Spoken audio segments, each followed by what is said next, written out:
नमस्कार विद्यार्थियों, मैं विकास कुमार जैन, सहायकाचार्य राजकीय विधि महाविद्यालय कोटा के यूट्यूब चैनल पे आपका पुनः हार्दिक स्वागत करता हूं। आज से हम बात करेंगे भारतीय साक्ष्य अधिनियम 1872 की। भारतीय साक्ष्य अधिनियम एक पूर्ण संहिता है। इसमें प्रक्रिया विधि तथा मूल विधि के भी कुछ सिद्धांत निहित है।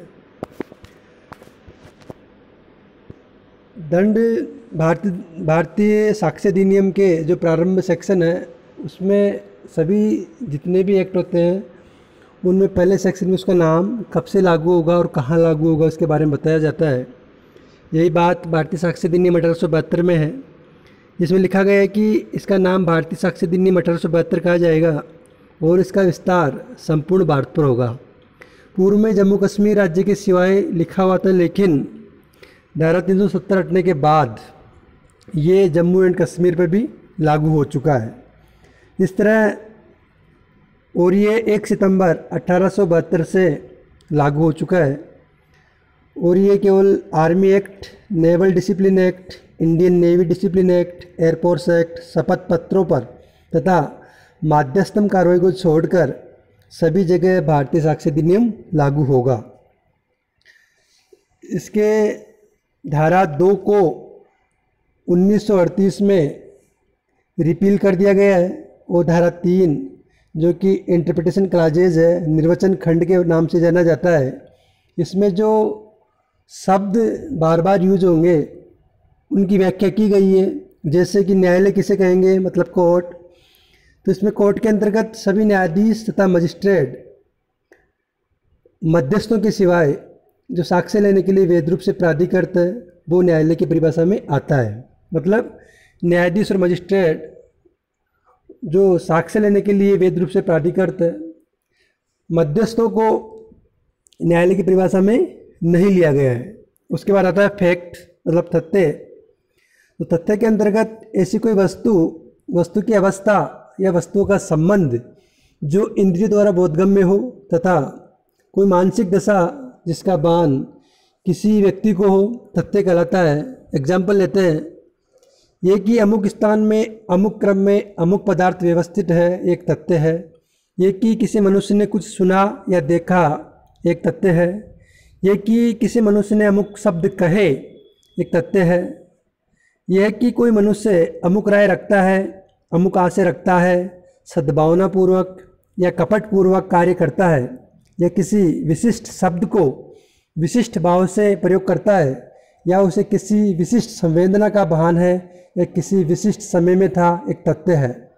यह कि किसी मनुष्य की अमुक ख्याति है, ये भी एक तथ्य है। उसके बाद आता है, हाँ सर, सुसंगत तथ्य की। एक तथ्य दूसरे तथ्य से सुसंगत तब कहा जाता है जबकि तथ्यों की सुसंगति से संबंधित इस अधिनियम के उपबंधों में निर्दिष्ट प्रकारों में से किसी भी प्रकार से वह तथ्य दूसरे तथ्य से सशक्त हो। अर्थात धारा 5 से लेके धारा 55 तक अगर कोई तथ्य दूसरे तथ्य से सुसंगत है, सशक्त है, तो तथ्य सुसंगत कहलाता है।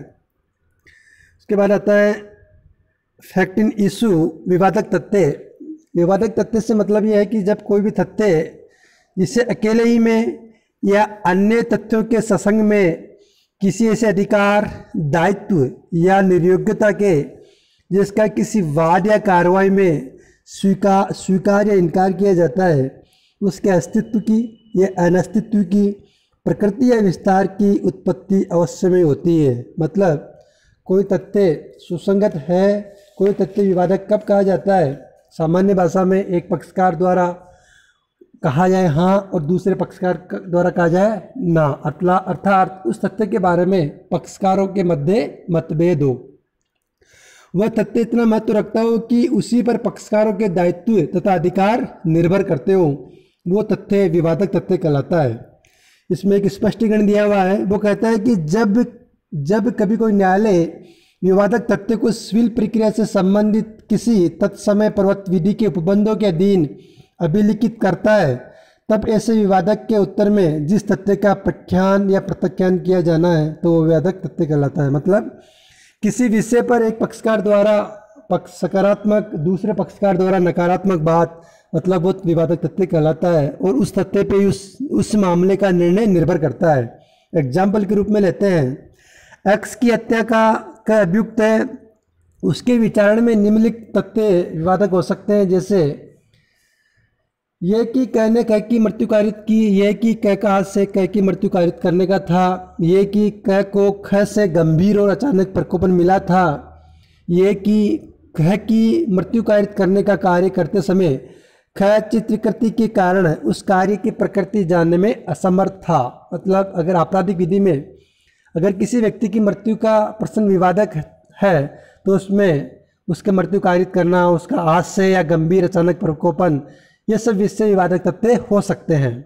उसके बाद आता है दस्तावेज, डॉक्यूमेंट्स किसे कहते हैं। दस्तावेज ऐसा कोई विषय है जिसको किसी पदार्थ पर अक्षरों, अंकों या चिन्हों के साधन द्वारा या उनमें से एक से अधिक साधनों द्वारा अभिव्यक्त किया जाए या वर्णित किया जाए और जो उस विषय के अभिलेखन के प्रयोजन में उपयोग किए जाने को आशयित हो या उपयोग किया जा सके। मतलब किसी पदार्थ पर अक्षर, अंक या चिन्ह अभिलिखित करते हैं तो ये सब दस्तावेज की परिभाषा में आते हैं। लेख दस्तावेज है, मुद्रित होना, शिला मुद्रित, फोटो चित्रित सब दस्तावेज है, मानचित्र है, कैरिकेचर है, ये सब दस्तावेज की परिभाषा में आता है। और अगर कोई दूधिया जो दूध बेचता है किसी शिलालेख पे रोज दूध की एंट्री करता है तो वो भी दस्तावेज की परिभाषा में आएगा।